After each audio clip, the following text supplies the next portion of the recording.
Committee বাংলার পক্ষ থেকে সবাইকে স্বাগতম। শিক্ষার্থী, আশা করি তোমরা প্রত্যেকেই ভালো রয়েছো, সুস্থ রয়েছো।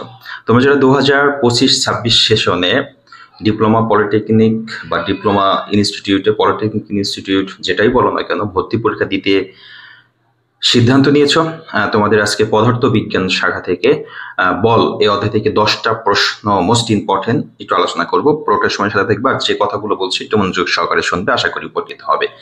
শিক্ষার্থী যারা এই মুহূর্তে আমার চ্যানেলে জয়েন করেছো, অবশ্যই চ্যানেলটিকে সাবস্ক্রাইব করে বেল আইকনটা অন করে রাখো পরবর্তীতে সকল প্রকার আপডেট সবার আগে পাওয়ার জন্য। শিক্ষার্থী, প্রথম যে প্রশ্নটা আমি রেখেছি, ঘর্ষণের বাধার কারণে বস্তুর গতির কিরূপ পরিবর্তন হয়? ঘর্ষণের বাধার কারণে গতি হ্রাস পায়, যেহেতু ঘর্ষণ শক্তি গতি হ্রাস করে দেয়।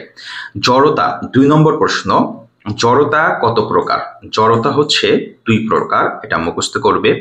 3 নম্বর প্রশ্নটা আমি রেখেছি, বস্তুর ভর বৃদ্ধির সাথে সাথে, এটা হবে বস্তুর ভর বৃদ্ধির সাথে সাথে বৃদ্ধি পায় এর, মানে ভর বৃদ্ধি হলে আস্তে আস্তে কি বৃদ্ধি পায়? দৃঢ়তা বৃদ্ধি পায়, স্থিতিস্থাপকতা বৃদ্ধি পায়, নাকি বেগ বৃদ্ধি পায়, নাকি জড়তা বৃদ্ধি পায়? জড়তা বৃদ্ধি পায়। তাহলে কি মনে রাখবে? বস্তুর ভর বৃদ্ধি হইলে আস্তে আস্তে জড়তা বৃদ্ধি পায়। নিচের কোনটি ভেক্টর রাশি? এই প্রশ্নটা আমরা এর আগে একটা অধ্যায়ে পড়েছি যে স্কেলার রাশি এই কয়টা আছে, বাকি সবই হচ্ছে ভেক্টর রাশি। তাহলে ভর, চাপ, দ্রুতি এগুলো কিন্তু সব হচ্ছে আমাদের স্কেলার রাশি, আর ভেক্টর রাশিটা হবে ভর বেগ, যেহেতু ভর বেগের ভিতরে বেগ রয়েছে। কোনটি ভর বেগের একক? Kg metre per second.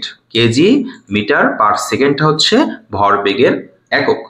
বলের মাত্রা কি? বলের মাত্রা mlt-2। আমি তোমাদেরকে বলেছিলাম মাত্রা বের করার একটা ভিডিও তোমাদেরকে দিব, তো এখানেও বলেও কিছু মাত্রা আছে, আরো একটা অধ্যায়ের মাত্রা আছে। এটা শেষ করে আমরা একদিনে একটা মাত্রা বের করে একটা ছোট্ট করে একটা ভিডিও দিব, তাহলে যত প্রকার মাত্রা আছে সবই তুমি বের করতে পারবা।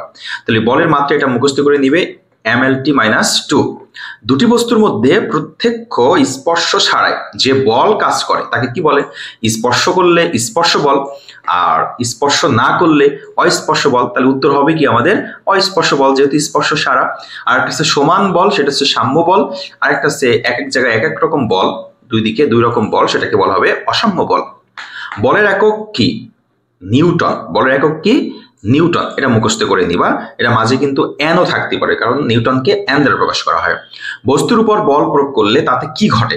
বস্তুর উপর বল প্রয়োগ করলে অবশ্যই ত্বরণ ঘটবে। বস্তুর উপর বল প্রয়োগ করলে কি হবে? ত্বরণ ঘটবে।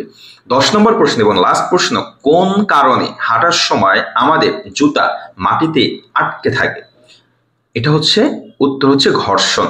ঘর্ষণ বলের কারণে আমরা মাটিতে হাঁটতে পারি, আমাদের জুতো আটকে থাকে বলে কিন্তু আমরা দাঁড়িয়ে থাকতে পারি, ঘর্ষণ বলের কারণে।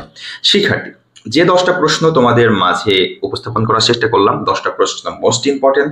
10টা প্রশ্ন পড়ো, প্রত্যেকটা অধ্যায় থেকে এভাবে প্রশ্ন দিব, তোমাদের জন্য সাজেশনও দিব, সবকিছু ইনশাল্লাহ পাবে পরীক্ষার আগে, যেন তোমরা ভালো একটা রেজাল্ট করতে পারো। তোমরা যাদের ডিপ্লোমা পড়ার খুব ইচ্ছা রয়েছে, তোমরা যেন ডিপ্লোমা পলিটেকনিক ইনস্টিটিউটে তোমরা অ্যাডমিশন পাও, চান্স পাও, এই দোয়া রেখে শেষ করছি। সবাই ভালো থাকবে, সুস্থ থাকবে। যদি ভিডিওটি ভালো লাগে একটু লাইক করবে, বন্ধুদের মাঝে বেশি বেশি শেয়ার করে দিবে। আল্লাহ হাফিজ।